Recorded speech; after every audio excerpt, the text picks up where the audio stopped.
मेरा सवाल अरमान और कृतिका आपके लिए होगा।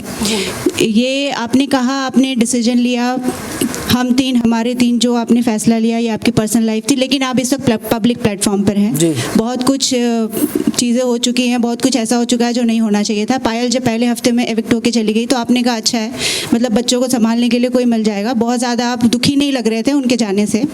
तो उन्होंने भी एक फ़ैसला लिया है बाहर, जो चर्चा में चला हुआ है कि वो अब अलग रहना चाहती हैं। जो आपके शब्द थे कि आपने रख लिया, आपको प्यार हो गया, आपने उनको रख लिया, कि वो आपके साथ रहना चाहती हैं अपने परिवार के लिए, अपने प्यार के लिए।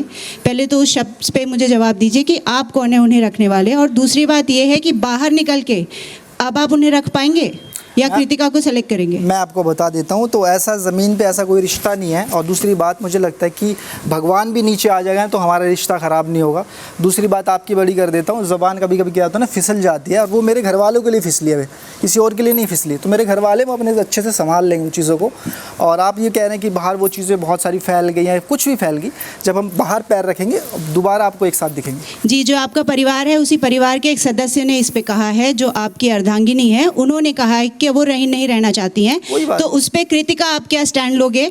आप जो हैप्पी फैमिली का जो एक आपने बनाया हुआ था टैग, अब इन्फ्लुएंसर के जरिए, सोशल मीडिया के जरिए, अब वो टूट चुका है। ये बात तो अब रियलिटी हो गई, अब ये सत्य हो गया। इसको कैसे समेटेंगे और इस फैसले पर आपका क्या टेक होगा रितिका, एक महिला के तौर पर?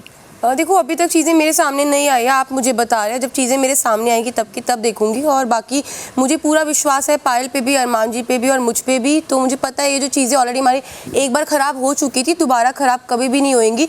जब हम बाहर जाएंगे, चीज़ों को सॉर्ट करेंगे, जो भी चीज़ें उस पर बैठ के बात करेंगे, और दोबारा जैसे हम आपको पहले 3 दिखते थे वैसे ही 3 दिखेंगे। Thank you so much. हम लोग बाहर से शो देख रहे, शिवानी के पास सबसे ज़्यादा अकल थी।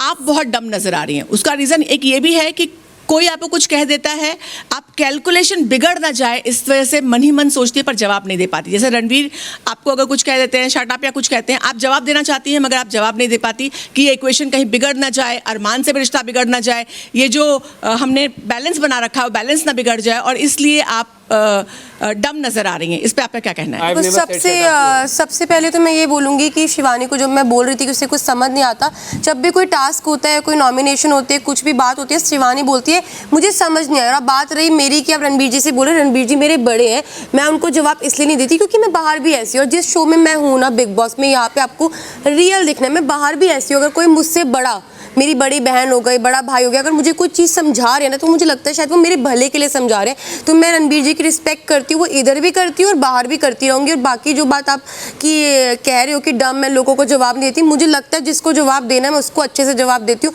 जिसको नहीं देना तो मैं इज्जत से नहीं देती। और यहाँ पे सिर्फ एक रणबीर जी है जिनको मैं जवाब नहीं देती, बिकॉज ऑफ कि वो मेरे बड़े हैं। अगर मुझे कुछ समझा रहे हैं, अभी थोड़े दिन पहले उन्होंने मुझे एक बात बोली थी फूलिश वाली की कुछ बातें, तो वो मैंने समझी कि वो मुझे क्या बोलने की कोशिश कर रहे हैं। और साथ ही साथ अरमान जी के लिए मैं यही करती हूँ कि वो मेरे हस्बैंड है, अगर वो मुझे कुछ समझा रहे हैं तो शायद मेरे भले के लिए समझा रहे होंगे। तो इन दोनों को छोड़ के बाकी घर में कोई भी है जो मुझे कुछ बोलता है तो मैं उनको जवाब वापस देती हूँ। और मैंने कभी ऐसी लैंग्वेज यूज़ नहीं की है उसके साथ।